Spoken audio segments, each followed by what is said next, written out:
option with their 4th pick right now, because if you do that on red side, you can in theory get 2 counter picks. You have the option once you see what Origen want to bring to the table to match up against that, and they're going to try and take away some of the very lane oppressive options at the moment, both sides actually, with the Nico as well as their Nectin being moved away. While we've got some time, tell me what Sona Tom Kench is going to do different to Sona Tarek, because I think we know Sona Tarek, but this is different. Yeah, it is. The idea here really comes down between these two supports, where Tarek is a level 6 type of champion that wants to use his ultimate as a delayed, very powerful team-wide defensive tool, whereas Tom Kench with his W can come online a little bit earlier for those defensive properties and try to, pull Sona out of bad situations, but it will not have the same team fight presence as a Tarek will. Got it. Earlier activation, slightly less bigger 5v5 power, so you're just trading power in different locations. Yeah, you also have the Tongue Lash too, so a lot of times we saw with the Tarek, he would be farming in that lane because Sona would be going for the Kleptomancy and the Spell Thieves as well. So Tom Kench rather can do sort of a similar thing with his Tongue Lash. All right, let's see how this works out. Of course, denying Tom Kench from Jackshall. Not that he would have played it with Tarek locked in. Tarek, I'll switch to Tarek. Gangplank is going to be the final ban now, and Attila will need to lock in one champion for one of his solo lanes. We're anticipating that Olaf to go and move these hands. Once again, fits his playstyle as well as that of Vitality's, and they've got themselves some insurance in Siva.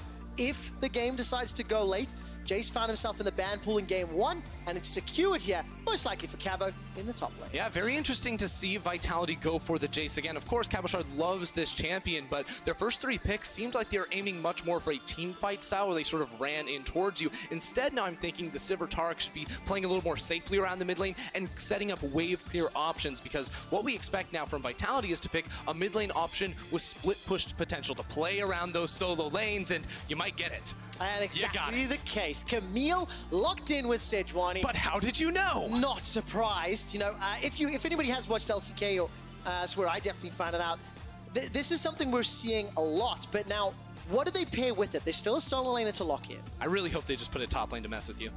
I'll be really disappointed. but we also saw Camille Fiora. That was a thing that we've seen a couple times. And if it's not going to be a little bit more engaged power in the Jarvan, expect that to land up obviously in Alfari's hands. There's a lot of go, go, go. A lot of team fight and AoE to back it up. Oh, absolutely. You've got a lot of circles or hexagons with the Camille as well. A giant rectangle too with Sona ult. So you have all the AoE to start off fights, and you have, that snap ability to try and catch people out before the Tarek ult can come down and protect you. I think that Vitality see maybe they need some answers to this hard engage 5v5, because the Azir with his Emperor's Divide has very strong self-peeling options trying to thwart that initial engage. But is it too slow? The amount of time my mind, I see Jarvan and Camille coming online versus the likes of an Azir. I have a little bit of fear in that matchup. So let's look at the team comps holistically and step back. What's your take? These are pretty wild here. Over on the side of Origen, I mean, the obvious, thing to point out is the Camille in the mid lane, but you have heavy team fight options. I think scaling into a side lane, Camille has very strong options as well, but you see so many melee champions next to a Sejuani. That means very strong early game ganking abilities, whereas with Vitality, you see 2 very strong early game champions towards the top side of the map. We should expect to see Mowgli play through Cabochard and get him ahead. All right, to unlock Cabo, he can unlock the Azir and the Sivir, and that's how you can unlock the win. It all sounds so easy when you put it that way, and it all sounds so easy. This is a very different type of team composition to what I was anticipating from Vitality. And we see both Andre and Yamato Cannon giving each other a hug as they are meeting for the first time in the Rift here in summer. This is going to be a good one. I'm really excited to see how these two teams clash here, especially with the Camille in the mid lane. I was wondering, is this just an LCK thing or will it be brought out here? Well, seems like Origen have been doing their homework and they came in prepared. I want to see the results of Vitality's boot camp over in China alongside RNG. And the finalist from the spring split, Origen. What can they bring to the table with a very LCK flavored draft? It's Origen taking on Vitality.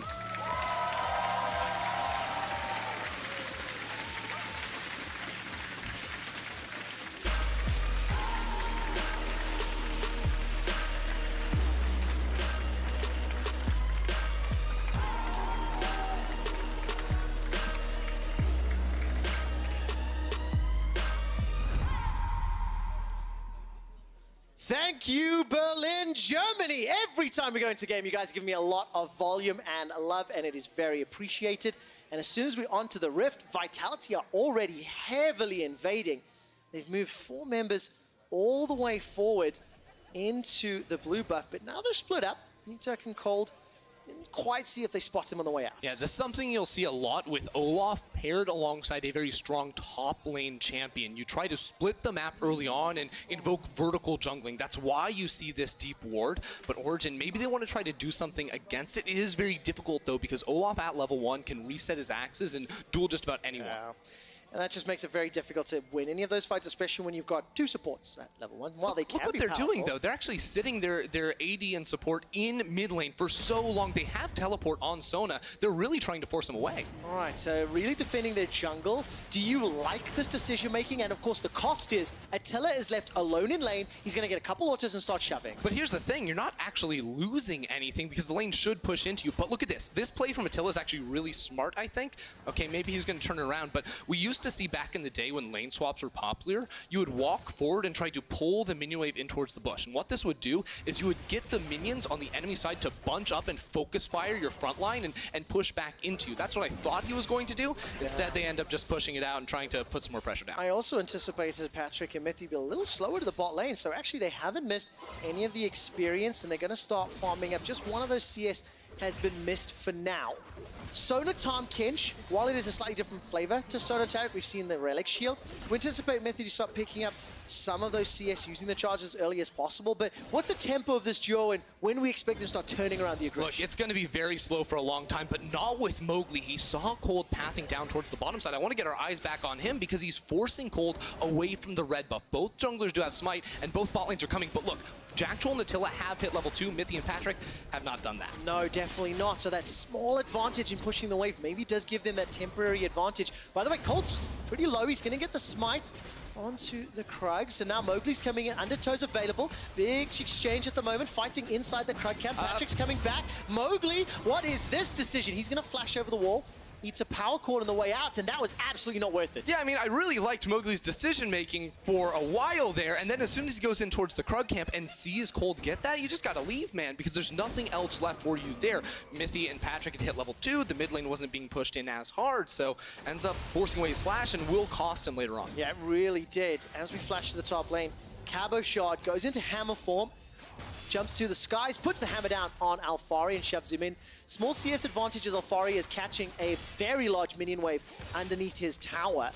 And as it stands, even start, but it was Vitality making the first proactive moves, and again Cabo stepping forward, popping the Scryer's Bloom and just getting some additional vision. Yeah, you know, Cabochard does have priority in this lane, but he went for a very interesting rune choice. Now, I was trying to check and see, are people taking Unsealed Spellbook on Jace? I really haven't been able to. You know, there's a lot of Kleptomancy, Summon Area in the top lane if you want to harass against some of these melee matchups, as Mowgli forces Cold away and will get that Scuttle Crab, but this is either a mistake from him or a very different idea, and what the Spellbook would allow you to do is switch over to something like an Ignite if you do want to have kill pressure around certain thresholds. So if Mowgli did want to set up for a gank in the next few minutes, you know, Cabochard could switch that TP over to Ignite and have a little bit more all-in performance. I actually quite like that because Cabochard is sort of the tip of the spear when you think of Vitality. It's sort of him or Jizuke that tends to be the defining member of their wins. So if you add that additional versatility to arguably your best player, and then on a champion that can define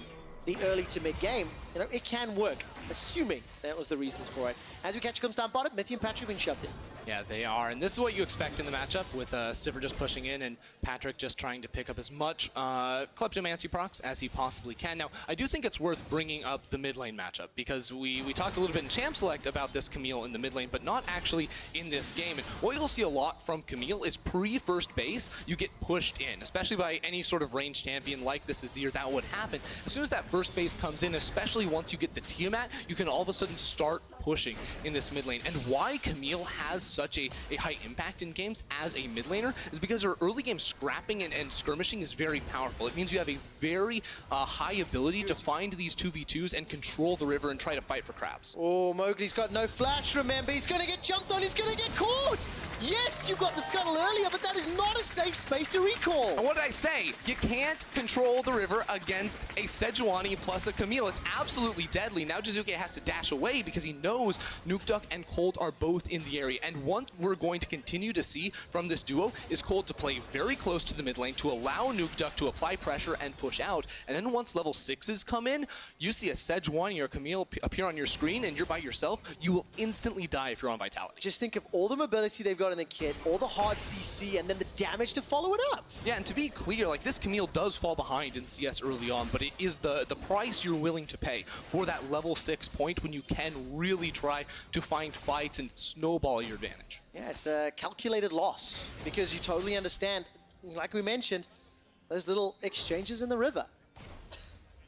So Jizuke now will have Mowgli pop up behind him, and he has built up a 17 CS lead. Nukeduck could be able to farm himself under the tower now. But Origen, as it stands, they were gifted that kill. They were gifted the flash from Mowgli earlier. And despite Mowgli power farming, I have to question the decision making. Yeah, the early invade was an unfortunate one, I think, for Vitality, especially because you expect Mowgli to play aggressive, and it was such a good play for him at the start. But, you know, we said the flash was going to cost him. It did end up doing that in the end, and you see he still does have a lead up against Cold. You know, the gold maybe not going to say that entirely because of the first blood that did go Cold's way, but he still is able to apply pressure and invade, especially on the top side. He'll always be able to pressure top side because of how strong Cabochard is in these fights. See here, the tracking on towards Mowgli. Oh, he's just recalling there. Cold sees him, and you actually had Nukeduck trying to recall as well. This is just a greedy recall from Mowgli. The Nukeduck recall maybe is what set it off. I think if there had been some comms to say Nukeduck is backed, he's recalling, that they said is a little overconfident.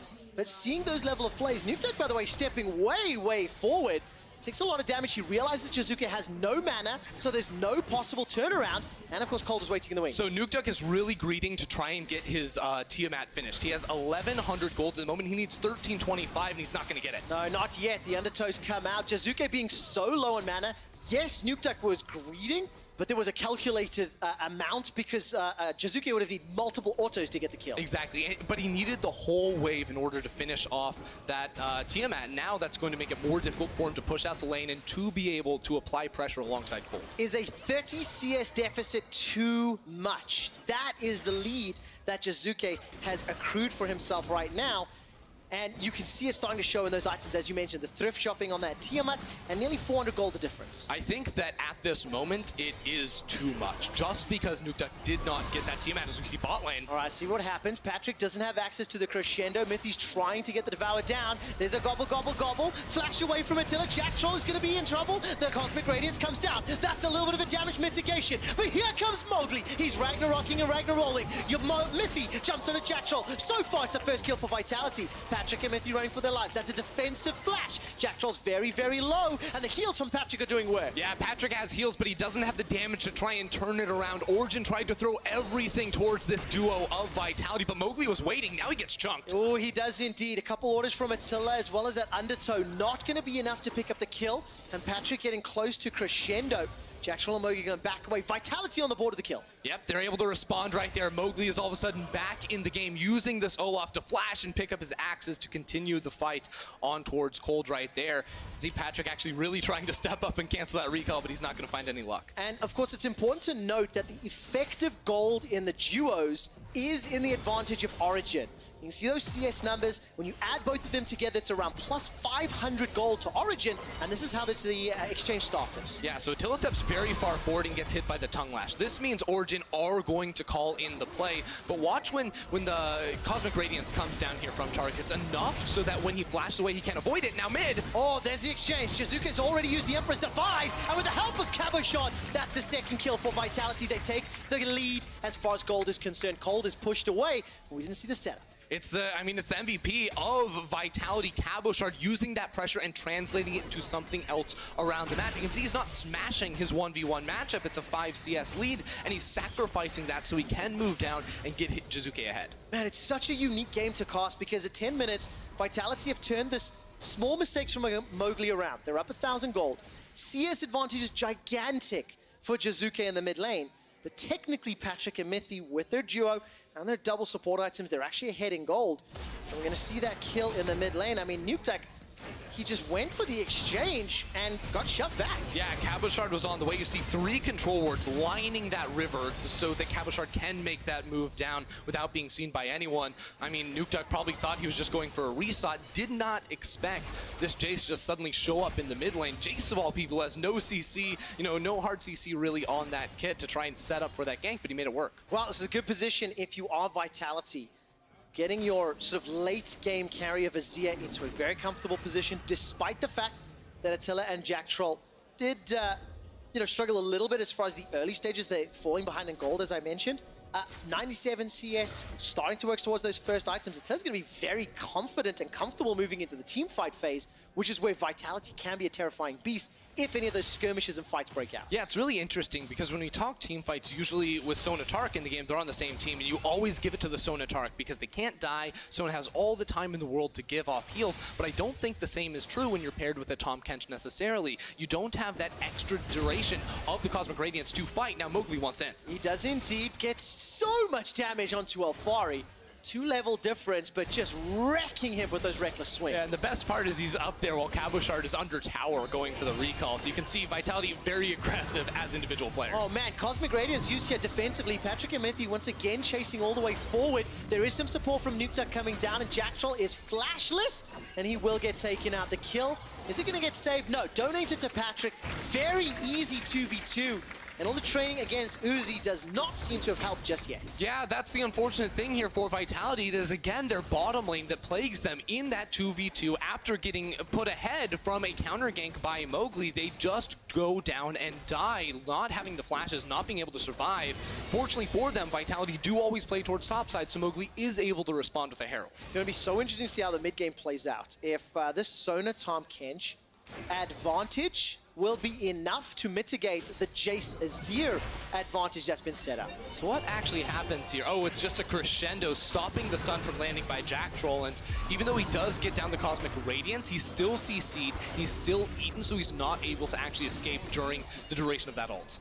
Man, it's insane. Just the more time that passes, the more scary this duo becomes. While that's going on, there was a battle for the Scuttle Crab. In the Smite fight, it was Cold that ended up winning. And Jizuke ends up using those Conquering Sands to slide away to safety. And Vitality, despite a minor gold lead, it's a shifting of power, as we've said so many times already. Top half for Vitality so far, bottom half for OG, but the one concern I did have, before the 2v2 happened, Alfari got wrecked. Look at this play bot lane. Mithy goes in with Patrick. Oh man, here comes Nukeduck. He's got the Hextech ultimatum. That will dodge the stun, but at what cost? Manages to get the shield up for now. There's the kill onto Attila. Just a matter of time as now Jack Troll is running for his life. Alfari completed the teleport. Will get himself a couple autos. There's a Mountain Drake available. While that is being focused, Cabochard takes the first tower. So they're trading kills for map objectives. Patrick and Mithy will defend mid. Yeah, this is what we expected from these two teams. Vitality putting all their resources in towards Cabochard in the top lane, while OG go mid. Wow, there's Jizuke running a little bit low on mana. He's got himself a few Sand Soldiers to work with. Can he send them forward? Defensive flash from Patrick, and Cabochard can't really find the shots to make it work. Cabo's teleports on TP as well. I didn't see if he TP'd him behind the tower, but it's starting to get very scrappy and fights multiple sides of the map, multiple objectives. Yeah, Cold gonna go ahead and pick up the Mountain Drake, and while that engagement was going down in towards the mid lane, I think all in all it was very good set play there from Origen to use that Abyssal Voyage to come in from behind here, and you can see it wasn't actually Mithy and Patrick, it was Mithy plus Cold, so it's the hard CC of the Sejuani. Jack Troll and Attila run face first in towards the Camille, who uses her ultimatum to dodge the CC from the Taric. That means once that goes down, there's nothing they can do to try and battle back against 5 members of OG jumping on 2. Yeah, definitely not going to work out in their favor, and that means OG, they're 4 kills up. They've got a Mountain Drake under their name right now and continuing to push. I mean, this Camille, now you're starting to see the strengths. Fallen behind, I was starting to get nervous. 40 CS deficit, which is still just about on the cards. is still a scary, sight. But the impact in those smaller skirmishes when backed up by Sona and Tahm Kench is really, really powerful. Yeah, the thing I am a little concerned about for Origen is that they don't have much range when it comes to their team fight damage later on. They have a Sona, and that's just about it. So I think mid-game fights are where they really want to try and play explosively and use this hard engage to find, split fights and maybe single out some individual members. But the later we go into this game, the more worried I think for them. All right, let's see if it's going to be more worrying for Origen or not. Mowgli's going to get caught by the tongue lash, uses the ultimate to try to escape. Teleport starting to be channeled. Jizuke should be arriving shortly. Emperor's Divide is just about available. Gets caught by the Oh no! Anything can happen. Patrick pulls the trigger, gets himself an easy kill. And OG go 5 kills up. Jizuke was trying to go in there for the hero play for the highlight reel, and OG just slapped him 3 times in the face and knocked him down. The question is, how do OG win this game as they push forward? More kills. Another poor place on the recall, and I don't know if I should be hypercritical or just sad as Mowgli's the victim again. At that point, he's behind his tower, he's in his jungle. Now Vitality trying to find something, but it's 3v4. Yeah, it is 3v4. Cosmic Radiance will buy some time, but I'm not sure if it's going to be enough. Jacktroll goes golden for now. Cabochon pushes all the way forward in the hammer form. The Devour is so well timed from Miffy. That keeps Patrick alive. Cabo goes golden for a second, but counter golden. All of the stopwatches are being used, and when time will stop, it will be Origen that win the fight. Vitality just cannot kill Patrick. This man is immortal. Look at him, he's got his stopwatch, he got a Tahm Kench, you can't stop him. Patrick and Miffy are playing this duo fantastically. 3-0-3 on the Sona, and they are doing everything right. Oh, they absolutely are, and they just need to keep pushing the pedal to the metal here. Usually you think of Origen as the more calm, calculated team. They set up for maybe a little bit later in the game. No. They decided they're going to go hard and heavy. They go for the Camille in the mid lane. Patrick now on the Sona is 3-0-3. They have all the CC. Just throw it at Vitality and try to knock them out early. And I'm going to go back to the question. How do Origen win this game? You don't have a traditional tower pusher. Obviously, you've got the split pusher in Camille. That's one option. But it's definitely a non-standard type of comp when it comes to getting past inhibitors and then the Nexus. Yeah, it's a combination of now, once we're approaching the 20-minute mark, using Camille more in a side lane with their teleport, and just grouping up death balling and finding fights. You have so many key ultimates, they're going to go for another. Well, there's your death ball example. It's going to be enough to push Jizuke away. Abyssal Voyage used. It's not the hugest of cooldowns, but it is technically a failed engage. It's going to be just under 2 minutes before Miffy can use that one again. And I'm looking at flashes other than Miffy. There's a lot of flashless targets that are available to pick actually on both sides of the rift because of the constant skirmishing. And it's way more worrisome for Vitality not to have summoners than it is for Origen to be missing them, because they have a lot of defensive tools. They're the ones that are also going to be wanting to play on the aggressive. They're the ones that will, trap you inside a Cataclysm. That will catch you out with their Crescendo, and you won't be able to react to anything if you don't have that flash. So Vitality have to be very cautious, and I think have to put very forward vision as well to spot out the engages from Origen before it's too late. Yeah, and I mean, if you're Jizuke, you absolutely want that to happen, right? There was an example of him teleporting down a few moments ago, getting caught by the Crescendo, and just getting done. So we're getting to 20 minutes. It is still an incredibly close game. 1,000 gold separates these teams. Cabochon on this Jace. He's got the Black Cleaver, Ghostblade completed. He's up 30 CS. Maybe he can be the pressure tool that Vitality can leverage while the recalls are completing here on the side of Origen. Nuke Duck again playing very far forward. He's clawed his way back into the game. And once this game wraps up, we'll see Rogue versus Misfits. Yeah, I think now looking at Vitality, they are not down that much. It's only about 800 gold, and this is a team that I don't think likes to sit on their hands. They don't like to take things slowly necessarily, especially when a team starts to beat them just a little bit. So when we see Origen trying to group up and force 5v5s, I almost half expect Vitality to try and do the same, to try to match them, which wouldn't end up benefiting them in a game like this with a composition like this until they can get a few more items to come online. Because later on, 2-3 items here on the Sivir and the Azir especially, they're going to be able to do a lot of damage from range that Origen will not be able to match. Yeah, and I guess if the sort of wombo of Cataclysm, Hextech Ultimatum, Crescendo, if that doesn't find targets, the consistent damage from Azir, Sivir, Jace is going to be very, very hard to deal with. Now, admittedly, every time Origen have pulled the trigger, they found the kills. So All credit to them. This tower secured by Nuke Duck will even it up at 2 towers apiece. While that was happening, Vitality secured themselves that Cloud Drake. Cabochard doing pretty well at just pushing in these waves again. So the main benefit Origen have right now is that they win team fights and they win 1-3-1. You might say, well, Jace is actually beating Alfari down bottom lane, and that is technically true, but because Origen have such a strong core, you know, Patrick, Mythy plus Cold, as well as that Abyssal Voids, they can push up and then make plays. Yeah, just like that.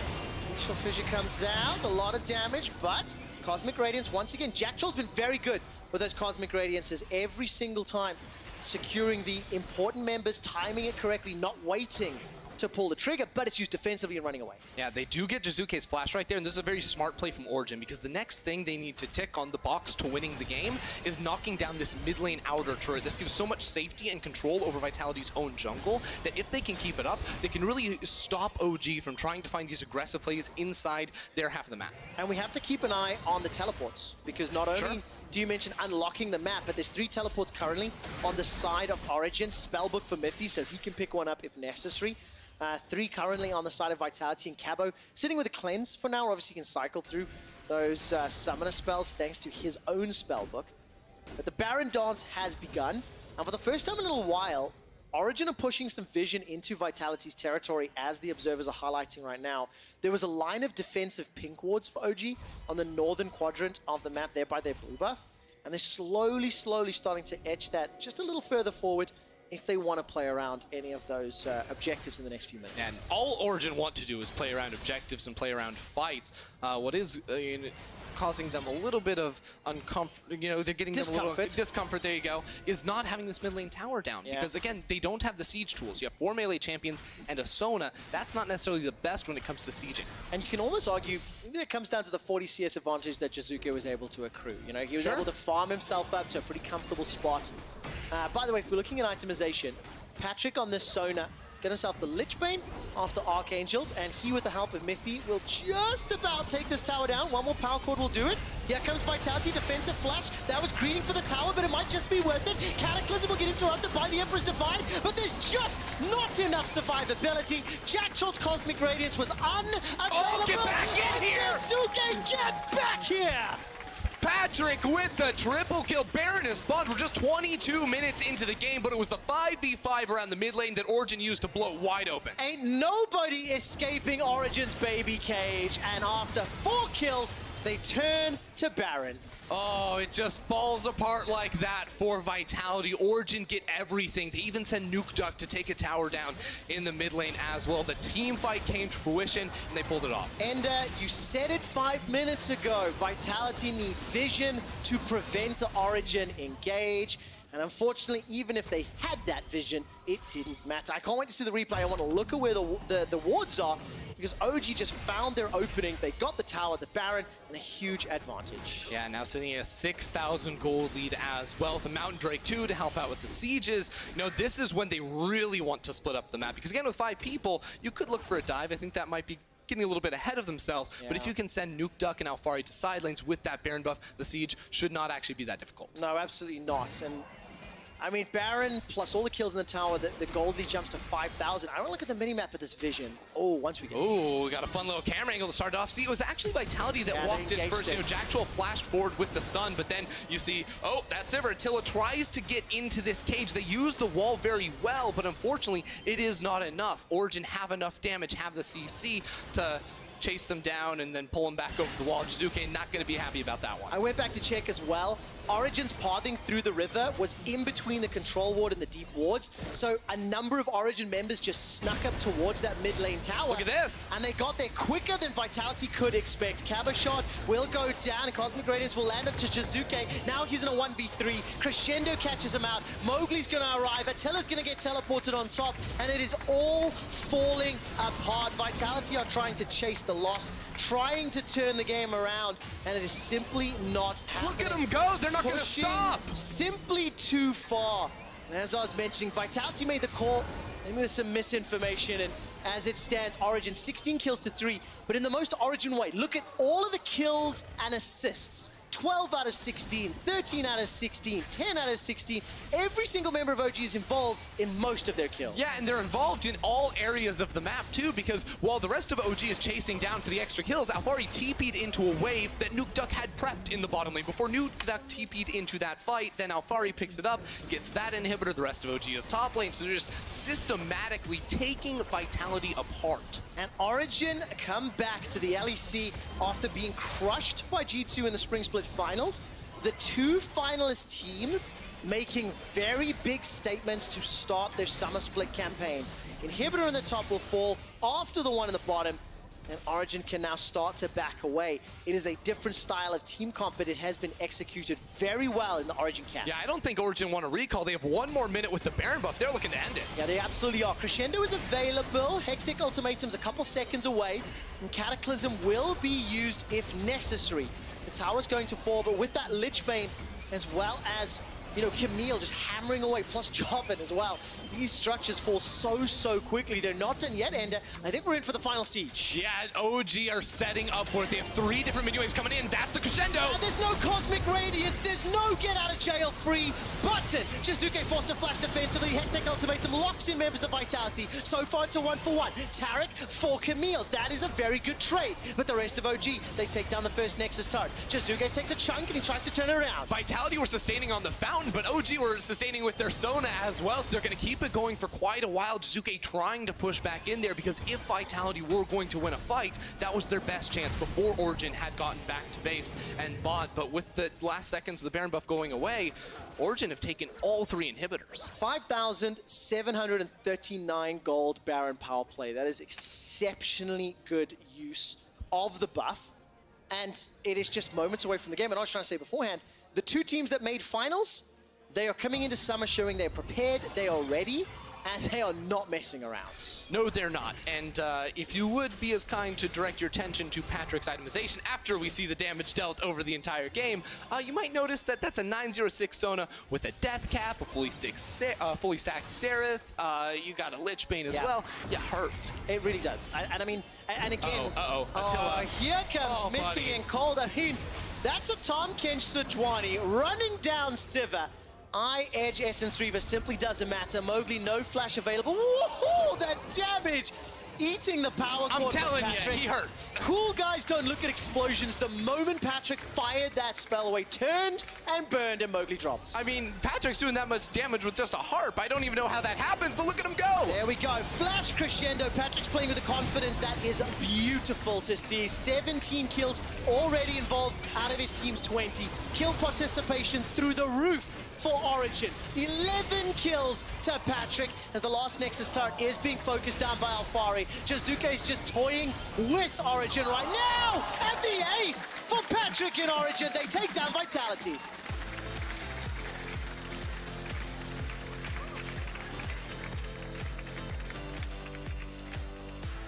Extremely impressive performance from the bot lane of OG. After hearing Mithy talking in the preseason videos about refinding his energy for the split and seeing the 2 of them play a very unique new bottom lane. They played it so well. Yeah, I mean, when you remember back to when they played against Fnatic and G2 back in Rotterdam, they had all the answers to the Sona Terra combination. This time, even though it wasn't a new champion necessarily, they were willing to split it up. So the practice has definitely paid off for this team, and it is not a slow start like they did in spring. They are right out of the gates. Yeah, right at the gates, new comp, confident play. And that is, again, a strong statement. Now, let's not discount the fact that there was some questionable decisions on the side of Vitality. Mowgli, in particular in the early game. Some of the engages in the mid game trying to avoid getting, shut out. I say it's like chasing the loss. When you are losing, you want to just try to get away from it, try to push it out and force fight it and backfiring. It didn't work in that Vitality style. It's still showing through. It just didn't work today. Yeah, and I think we saw some of the same problems from Vitality from the spring split. Bottom lane after getting that